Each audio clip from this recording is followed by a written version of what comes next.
بسم اللہ الرحمن الرحیم. ہمارا آج کا ٹاپک ہے logic, argument and its role. اچھا، لاجک کو ڈیفائن کرنے سے پہلے ہم ایک دفعہ نظر ڈالتے ہیں کریٹیکل تھنکنگ پر کہ critical thinking is the process of using reasoning to discern what is true and what is false. یعنی یہ ایک ایسا عمل ہے جس میں ہم صحیح اور غلط کی جانچ کرنے کی کوشش کرتے ہیں اور یہ معلوم کرنا چاہتے ہیں کہ کیا درست ہے اور کیا غلط ہے. نارملی کریٹیکل تھنکرز جو ہیں وہ ہر چیز کے بارے میں سوال کرتے ہیں اور سچ چاہے کتنا ہی چھپا ہوا کیوں نہ ہو، وہ اس کی کھوج نکالنے کے لیے یا اس کو کھوج کرنے کے لیے اس کی مختلف ٹولز استعمال کرتے ہیں. عموماً جو ٹولز کریٹیکل تھنکرز کے ذریعے استعمال میں لائے جاتے ہیں ان میں جو سب سے بیسک ٹول ہے دیٹ از لاجک. ٹھیک ہے، اس کے علاوہ جو ٹولز ہیں وہ ہیں جی لاجک ہے، ریسرچ ہے اینڈ ایکسپیرئنس ہے. گویا کریٹیکل تھنکرز کے ہاتھ میں لاجک در حقیقت ایک ایسا آلہ ہے، ہتھیار ہے، اوزار ہے جس کے ذریعے وہ سچائی کی تلاش کرنے کی کوشش کرتے ہیں. اچھا، یہاں ایک بات واضح کر دوں کہ سچائی نارملی دو طرح کی ہوتی ہے. ٹھیک ہے، اب ایک سچائی ہے جسے آپ آبجیکٹیو ٹروتھ کے نام سے جانتے ہیں. ٹھیک ہے، میں ایکسپلین کروں گی تو آپ کو سمجھ آ جائے گی. آبجیکٹیو ٹروتھ سے مراد یہ ہے کہ کسی بھی چیز کے بارے میں ایسا کنسیپٹ جو دنیا کے کسی بھی خطے، ملک، علاقے یا فرد کے سامنے وہ لفظ یا وہ تصور پیش کیا جائے تو اس کے بارے میں ایک ہی جیسے سوچے گا. جیسے لفظ ہم محبت استعمال کرتے ہیں، انصاف استعمال کرتے ہیں یا سچائی کا استعمال کرتے ہیں، تو یہ الفاظ جب بھی کسی کے بھی سامنے استعمال کیے جائیں گے کسی بھی جگہ پہ، ان کے بارے میں ایک ہی تصور فرد کے ذہن میں آئے گا. تو کوئی بھی ایسی چیز جس کا تصور وقت کے ساتھ یا حالات اور مواقع کے مطابق تبدیل نہیں ہوتا اسے آبجیکٹیو ٹروتھ کہا جاتا ہے. اچھا، دوسری چیز ہے جی سبجیکٹیو ٹروتھ، یعنی ایسا تصور جو فرد کے ساتھ ساتھ مختلف ہو جاتا ہے. ٹھیک ہے نا، یہ بدل جاتا ہے. It varies with the person to person. ٹھیک ہے، یعنی ایک فرد یہ کہتا ہے کہ آئی لائک کیٹس، کوئی فرد یہ کہتا ہے کہ I like to read books, کسی کا یہ خیال ہے کہ I love to eat bananas. ٹھیک ہے، یعنی ہر فرد کا جو تصور ہے یا اس کے جو تجربات ہیں اس کی بنا پر مختلف چیزوں کی پسند ناپسند کے بارے میں جو خیال ہے اسے آپ سبجیکٹیو ٹروتھ کا نام دیتے ہیں. ٹھیک ہے، اب یہ تو بات ہو گئی کہ کریٹیکل تھنکرز اس سچائی کو چاہے وہ آبجیکٹیو شکل میں ہے یا سبجیکٹیو شکل میں، ٹھیک ہے، تلاش کرنے کے لیے مختلف ٹولز استعمال کرتے ہیں اور یہ بنیادی ٹول جو ہیں وہ لاجک، ریسرچ اور ایکسپیرئنس تصور کیے جاتے ہیں. اچھا، اب آتے ہیں جی لاجک، یعنی لاجک جسے ہم اردو میں منطق کہتے ہیں، اس کی پراپر تعریف ہے کیا؟ پراپر اور reasonable way of thinking about some thing, یعنی کسی بھی چیز کے بارے میں سوچنے کا ایک بہت ہی مناسب انداز جو ہے یا یہ موزوں طریقہ کار جو ہے، یہ ان simple words logic is the study of correct reasoning, صحیح سوچ کا ایک طریقہ کار یا انداز ہے. اچھا، ماہرین یہ کہتے ہیں کہ یہ لفظ جو ہے وہ بیسکلی ایک گریک ورڈ لوگوس سے نکلا ہے جس کے معنی ہے ریزن یا پلان کی. ٹھیک ہے، اور ارسطوٹل یعنی ارسطو کو فادر آف ویسٹرن لاجک کے نام سے جانا جاتا ہے. یعنی سب سے پہلے لاجک یا منطق کا تصور جو ہے فلسفے میں وہ ارسطو نے پیش کیا تھا.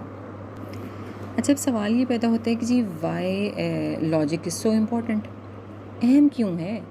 Logic is important because it influences every decision we make in our lives, یعنی ہر فیصلہ جو ہم اپنی زندگی میں کرتے ہیں اس کے پیچھے کوئی نہ کوئی منطق، سوچ یا غور و فکر کا عمل کار فرما ہے. جب تک ہم سوجھ بوجھ سے کام نہیں لیں گے، غور و فکر سے کام نہیں لیں گے، اس وقت تک ہم زندگی میں کوئی بہتر فیصلے نہیں کر سکتے ہیں اور کامیاب بھی نہیں ہو سکتے ہیں. ٹھیک ہے، تو منطق یا لاجک اس لیے ضروری ہے کہ یہ ہمیں بہتر فیصلے یا درست فیصلہ تک پہنچنے میں مدد فراہم کرتے ہیں. اچھا، اب یہاں یہ سوال پیدا ہوتا ہے کہ جی کین لاجک بی ٹاٹ، کہ کیا سوچ سمجھ کا یہ عمل یا منطق یا غور و فکر کا یہ عمل سیکھا جا سکتا ہے؟ تو بالکل درست ہے جی، سیکھا جا سکتا ہے. ٹھیک ہے. Logical thinking is not an in born talent. یہ کوئی ایسی صفت نہیں ہے جو صرف پیدائش کے وقت آپ کے اندر موجود ہوتی ہے. کوئی بھی فرد پریکٹس کے ذریعے یا ڈفرینٹ ٹیکنیکس کو استعمال کر کے اپنے اندر لاجیکل تھنکنگ کا ایک کنسیپٹ جو ہے وہ ڈیولپ بھی کر سکتا ہے اور وقت کے ساتھ ساتھ اپنی قوت فیصلہ کو بہتر بھی بنا سکتا ہے. چلیے لاجک کے حوالے سے ایک سوال اکثر لوگ یہ بھی اٹھاتے ہیں کہ جی لاجک جو ہے یہ سائنس ہے یا آرٹ؟ اچھا یہ بات صحیح رکھیں کہ لاجک اٹ سیلف سائنس بھی ہے اور آرٹ بھی ہے. ٹھیک ہے. اب یہ سائنس اور آرٹ کس طرح سے ڈفرینس کیا ہے اس میں؟ ہم کہہ سکتے ہیں کہ logic is the science seeks to discover rules of reasoning. یعنی سائنس اس طرح سے ہے کہ یہ ہمیں ایسے رولز سکھاتا ہے جس کے ذریعے ہم سوچ سمجھ سکتے ہیں. ٹھیک ہے. یا غور و فکر کر سکتے ہیں. اور آرٹ اس سینس میں ہے کہ logic is an art seeks to apply those rules to discourse. اچھا اب ہے جی there are two kinds of logic. یعنی لاجک یا منطق جس کی ہم بات کر رہے ہیں اس کی دو اقسام ہیں. ایک ہے جی فارمل لاجک اور دوسرا ہے انفارمل لاجک. اب ان دونوں میں فرق کیا ہے؟ پہلے آتے ہیں جی انفارمل لاجک کی طرف. تو informal logic is what's typically used in daily reasoning. یعنی ہم اپنی روزمرہ زندگی میں جن چیزوں کے بارے میں بات کرتے ہیں اور کسی نتیجے تک پہنچتے ہیں ہم اسے انفارمل لاجک کہتے ہیں. This is the reasoning and arguments you make in your personal exchanges with others. اور ہم دوسروں کے ساتھ ایکسچینج بھی کرتے ہیں کہ اپنے تجربات کو اور اس کے نتیجے میں ہونے والی جو چیزیں ہم نے سیکھی ہیں ان کو اسے ہم انفارمل لاجک کہتے ہیں. مثال جیسے وہ دے رہے ہیں کہ جی Nicky saw black cat on her way to work. At work Nicky got fired. یعنی اس نے راستے میں کالی بلی دیکھی اور اسے نوکری سے نکال دیا گیا. اور یہ بات تو ہمارے بھی یہاں معاشرے میں بہت حد تک ہم کہتے ہیں جی کالی بلی نحوست ہوتی ہے اور دیگر کچھ چیزیں معاشرے میں رائج ہیں جیسے شیشے کا ٹوٹ جانا ہے, دودھ کا ابل جانا ہے. جیسے بعض لوگ کہتے ہیں کہ جی کوا جو ہے وہ بیٹھے اگر دیوار پہ یا بولے تو مہمان آتے ہیں. تو یہ سب کیا ہے؟ یہ انفارمل لاجک ہے. یعنی ان کا تعلق ہمارے ان ایکسپیرینس کے ساتھ ہے جو کہ روزمرہ زندگی سے تعلق رکھتے ہیں اور اس کے نتیجے میں ہم جو کچھ سیکھتے ہیں وہ سارے انفارمل لاجک ہیں. ٹھیک ہے. یعنی جیسے یہاں پہ انہوں نے کنکلوژن اس چیز کا یہ نکالا کہ black cats are bad luck. اور یہ ایک عمومی رویہ یہ سوچ ہے. یہ ضروری نہیں کہ یہ درست بھی ہو لیکن بہت حد تک لوگوں کے ذہن میں یہ بات اسی طرح سے موجود ہے کہ ہاں کالی بلی جو ہے وہ نحوست کا باعث ہوتی ہے. تو یہ انفارمل لاجک ہے. یعنی ایسی سوچ یا ایسی منطق یا ایسی غور و فکر کا عمل جو کہ ہماری روزمرہ زندگی کے ساتھ جس کا تعلق ہے, اس کا تعلق ہمارے ذاتی تجربات کے ساتھ ہوتا ہے اور ہم اپنے یہ تجربات درست نہ بھی ہوں دوسرے لوگوں کے ساتھ شیئر کرتے ہیں تو اسے انفارمل لاجک کے نام سے جانا جاتا ہے. دوسری ٹائپ ہے فارمل لاجک. تو ہم کہیں گے جی کہ formal logic you use deductive reasoning and the premises must be true. You follow the premises to reach a formal conclusion. مطلب اس کا یہ ہے کہ جی ہم ایک جنرل اصول بناتے ہیں, ایک عمومی اصول. ٹھیک ہے. اس اصول کو اپلائی کرتے ہیں کسی بھی چیز کے اوپر اور پھر کسی نتیجے یا اس مفروضے کے بارے میں کسی بھی حتمی یا باقاعدہ اور صحیح نتیجے تک پہنچنے کی کوشش کرتے ہیں. جب میں مثال دوں گی آپ کو بات شاید زیادہ بہتر سمجھ آ جائے. ہم نے ایک عمومی اصول ہم نے یہ بنایا ہے کہ جی آل اسپائڈرز ہیو 8 لیگس. یعنی جتنے بھی مکڑیاں ہیں یا جتنے بھی وہ ہیں ان کی سب کی کیڑے ہیں مکوڑے ہیں ان سب کی 8 ٹانگیں ہوتی ہیں. اب black widow are a type of spider. اب بلیک ویڈو جو ہے وہ بھی ایک اسپائڈر کی ایک قسم ہے. تو اب ہم نے ان دونوں چیزوں کو جب ملایا تو ہم نے کنکلوژن یا نتیجہ یہ نکالا کہ چونکہ بلیک ویڈو ایک اسپائڈر ہے اور ہر اسپائڈر کی 8 ٹانگیں ہوتی ہیں سو بلیک ویڈو ہیو 8 لیگس. ٹھیک ہے. تو یہ ٹائپ جس میں ہم کسی باقاعدہ یا حتمی نتیجے تک پہنچنے کی کوشش کرتے ہیں ایک اصول بنانے کے بعد اس کو اپلائی کر کے کسی چیز کے اوپر, اسے ہم فارمل لاجک کے نام سے جانتے ہیں. اچھا اب یہ جو لاجک ہے جسے ہم نے کہا جی فارمل لاجک بھی ہے انفارمل لاجک بھی ہے. ٹھیک ہے. روزمرہ زندگی میں اس کا کیا فائدہ ہے کوئی فائدہ کہ نہیں؟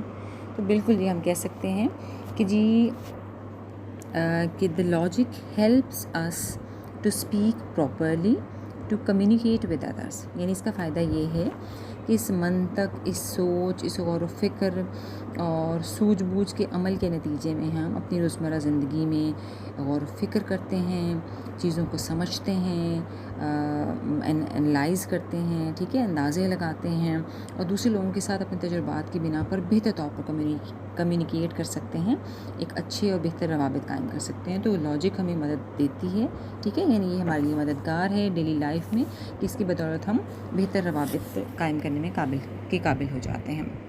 اچھا، آج کا دوسرا ٹاپک جو ہم نے دیکھنا ہے وہ ہے جی واٹ از این آرگیومنٹ.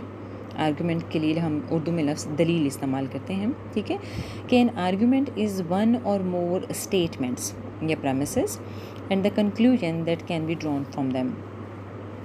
یعنی ایک آرگیومنٹ جو ہے وہ ایک یا ایک سے زیادہ کوئی اسٹیٹمنٹس یا بیانات یا مفروضے بھی ہو سکتے ہیں جن سے ہم نتائج نکالتے ہیں.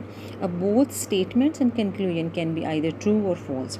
یعنی اب یہ اسٹیٹمنٹ اور نتیجہ دونوں درست بھی ہو سکتے ہیں اور غلط بھی ہو سکتے ہیں، کیونکہ یہ فیکٹ یا حقیقت نہیں ہے، ٹھیک ہے. یعنی یہ جو آرگیومنٹ ہے یا جو دلیل ہم دے رہے ہیں یہ کوئی حتمی بات نہیں ہے، یہ ہماری اوپینین ہے، یہ ہماری رائے ہے، ہمارا خیال ہے کس چیز کے بارے میں، یہ ہماری سوچ ہے جو کہ درست بھی ہو سکتی ہے اور غلط بھی ہو سکتی ہے. اچھا، ہم نے ابھی دیکھا کہ جی آرگیومنٹ میں ایک یا ایک سے زیادہ اسٹیٹمنٹس بھی ہوتی ہیں جن سے ہم کنکلوژن یا نتیجہ نکالنے کی کوشش کرتے ہیں.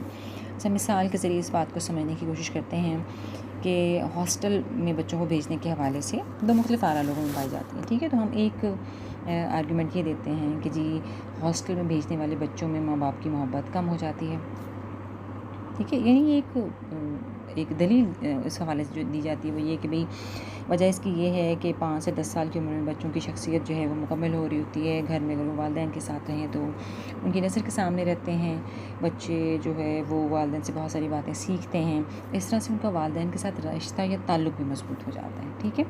اور لیکن جب وہ گھر سے دور یا باہر رہتے ہیں تو والدین کے ساتھ دوری پیدا ہو جاتی ہے اور محبت جو ہے وہ کم ہو جاتی ہے. اب دوسرا آرگیومنٹ جو اس حوالے سے دیا جاتا ہے وہ یہ کہ جی بعض لوگ یہ کہتے ہیں کہ نہیں، بچوں کو ہاسٹل میں بھیجنے سے ماں باپ کی محبت کم نہیں ہوتی، بلکہ یہ تو ایک بڑا فائدہ مند چیز ہے، اس لیے کہ ہاسٹل میں طے شدہ اصول یا رولز ریگولیشنز ہیں، بچوں کو دوسرے اسٹوڈنٹس کے ساتھ مل کر پڑھنے میں اور سیکھنے میں مدد ملتی ہے، تعلقات میں بہتری پیدا ہوتی ہے، ان کو ڈسپلن ہوتا ہے، جسمانی تربیت کے بہتر مواقع میسر آتے ہیں. اور فی زمانہ انٹرنیٹ کا دور ہے، ہر بچے کے ہاتھ میں موبائل ہے، وہ والدین سے بڑے آرام سے رابطے میں رہ سکتے ہیں. تو یہ ایک سوچ یا یہ آرگیومنٹ کہ جی ہاسٹل میں بھیجنے والے بچوں میں والدین سے دور ہو جاتے ہیں، یہ بالکل غلط ہے اور اس کو درست تصور نہیں کیا جا سکتا. اچھا، ایک بات یہ ذہن میں رکھیں کہ جب بھی ہم کوئی آرگیومنٹ دیتے ہیں تو آرگیومنٹ میں جیسے میں نے کہا کہ ہماری اوپینین یا رائے ہے، یہ حقیقت نہیں ہے، یہ درست بھی ہو سکتی ہے اور یہ غلط بھی ہو سکتی ہے. اس میں کہیں نہ کہیں کوئی چیز جو ہے وہ انسٹیٹڈ بھی ہوتی ہے، یعنی ہم اسے بیان نہیں کر رہے ہوتے لیکن وہ ایک چھپا ہوا تصور ہے جو کہ ہر حال میں درست تصور کیا جا سکتا ہے. اب مثال کے طور پر جب ہم یہ کہہ رہے ہیں کہ ہاسٹل میں رہنے والے بچے ماں باپ سے دور ہو جاتے ہیں یا نہیں ہوتے اور وہ انہیں فائدہ ہوتا ہے، وہ اچھے نمبر لینے میں کامیاب ہو جاتے ہیں، یہاں اس میں ایک انسٹیٹڈ چیز بھی ہے، ایک غیر بیان کردہ، ٹھیک ہے، لیکن وہ واضح ہے، غیر بیان کردہ تو ہے لیکن وہ واضح ہے. وہ یہ کہ بچہ ہاسٹل میں رہتا ہے، والدین سے دور ہے، لیکن یہ بات طے شدہ ہے کہ نفسیاتی طور پر بچوں کی نشوونما صرف والدین کے ساتھ رہ کر ہی ہو سکتی ہے. وہ بچے جو کہ والدین سے دور ہوتے ہیں وہ نفسیاتی اعتبار سے کمزور ہوتے ہیں، ٹھیک ہے، یا پھر وہ اس طرح سے ساؤنڈ پرسنالٹیز نہیں رکھتے ہیں اور کہیں نہ کہیں ان کی شخصیت میں یہ کمزوری یا کمی دیکھنے میں ضرور نظر آتی ہے یا محسوس ہوتی ہے. گویا یہ انسٹیٹڈ ہے لیکن یہ درست ہے کہ والدین کا بچوں کے ساتھ یا ارد گرد موجود ہونا ان کی نفسیاتی تربیت اور آگے بڑھنے کے لیے مددگار اور رہنما ثابت ہوتا ہے. یہ جیسے پہلے لیکچر میں نے آپ سے کو ایک مثال دی تھی کہ جی بعض لوگوں کا یہ خیال ہے کہ اکیڈمی میں پڑھنے والے بچے ہی بورڈ ٹاپ کرتے ہیں، تو یہ بھی ایک جس اسٹیٹمنٹ ہے نا، یہ اسٹیٹمنٹ ہے ایک، یہ صحیح بھی ہو سکتی ہے، غلط بھی ہو سکتی ہے. اب ہم اس کا جائزہ لیں گے، حقائق اکٹھے کریں گے، اعداد و شمار جو ہے وہ کلیکٹ کریں گے، ان کی جانچ پڑتال کریں گے اور پھر اندازہ لگانے کی کوشش کریں گے کہ یہ اسٹیٹمنٹ کس حد تک درست ہے. ٹھیک ہے. کیا واقعی ایسا ہے کہ وہ بچے اکیڈمی میں پڑھنے والے بچے بورڈ ٹاپ کرتے ہیں؟ یا ایسا نہیں ہے. وہ بچے جو کہ اکیڈمی نہیں جاتے ہیں وہ گھر میں پڑھتے ہیں وہ بھی بورڈ کے امتحان میں بہت اچھے نمبر لینے میں کامیاب ہو جاتے ہیں.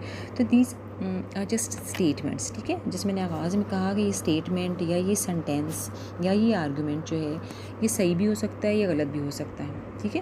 یہ ایک اوپینین ہے کہ یہ رائے ہے، یہ خیال ہے، یہ سوچ ہے جو کہ ہر فرد کا دوسرے سے مختلف ہوتا ہے، اور ہم اس کے بارے میں جانچ پڑتال کرتے ہیں اور کسی حتمی نتیجے تک پہنچنے کے لیے اعداد و شمار نہ صرف معلوم کیے جاتے ہیں بلکہ ان کی جانچ پڑتال کی جاتی ہے، اور پھر کسی نتیجے یا کنکلوژن تک پہنچنے میں ہم کامیاب ہو سکتے ہیں.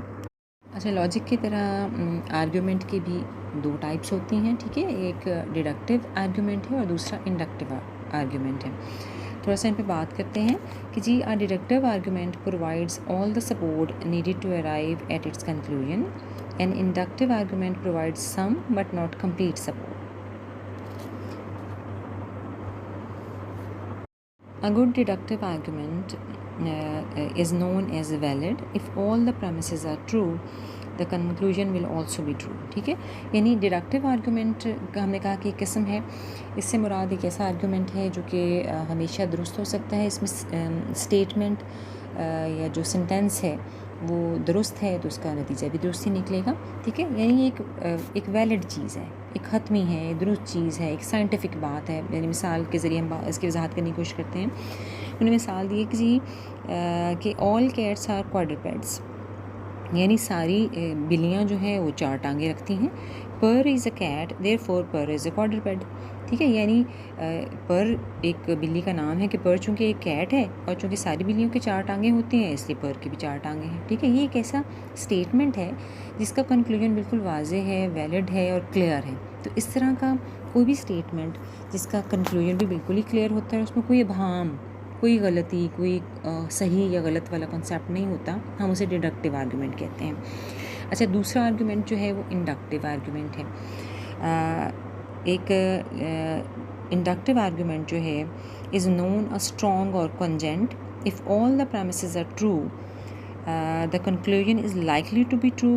یعنی اگر اسٹیٹمنٹ درست ہے تو انڈکٹیو آرگومنٹ میں صحیح یا غلط کا تناسب ہو سکتا ہے. یعنی یہ صحیح بھی ہو سکتا ہے یا غلط بھی ہو سکتا ہے. ضروری نہیں ہے کہ بالکل 100% درست ہو. کچھ حد تک درست بھی ہو سکتا ہے اور کچھ حد تک غلط بھی ہو سکتا ہے. اب مثال سے اگر ہم اس چیز کو سمجھنے کی کوشش کریں گے تو ہم کہتے ہیں کہ جی most Siamese cat have blue eyes. Pur is a Siamese cat. Pur probably has blue eyes. ٹھیک ہے. یعنی جو سیامیز کیٹ ہیں وہ کہتے ہیں کہ یہ بلیوں کی ایک قسم ہے. ٹھیک ہے. وہ کہتے ہیں کہ جی بہت ساری ایسی بلیاں جو کہ سیامی بلیاں جن کو کہتے ہیں ان کی آنکھیں نیلی ہوتی ہیں.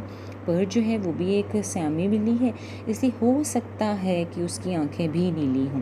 ٹھیک ہے. یعنی اس میں ابہام ہے، تھوڑی سی بات کلیئر نہیں ہے، صحیح بھی ہو سکتا ہے، غلط بھی ہو سکتا ہے.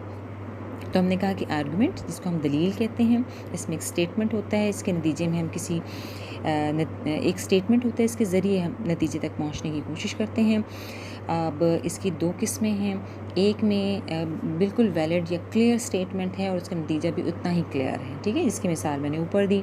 پھر انڈکٹیو آرگومنٹ ہے کہ جس میں ایک اسٹیٹمنٹ ہے اور وہ اسٹیٹمنٹ میں تھوڑا سا ابہام پایا جاتا ہے اور وہ صحیح بھی ہو سکتا ہے اور اس میں کوئی مارجن پایا جاتا ہے کہ اس میں وہ 100% درست نہیں بھی ہو سکتا ہے. تو اسے آپ انڈکٹیو آرگومنٹ کہیں گے. آج کے اس لیکچر میں ہم نے لاجک کی ڈیفینیشن، اس کے بارے میں کچھ ذہن میں اٹھنے والے سوالات، پھر آرگومنٹ کی ڈیفینیشن اور پھر اس کی ٹائپس پر بات کی ہے. ٹھیک ہے. ہوپ فلی آپ کو کچھ چیزیں اس میں سمجھ آ گئی ہوں گی.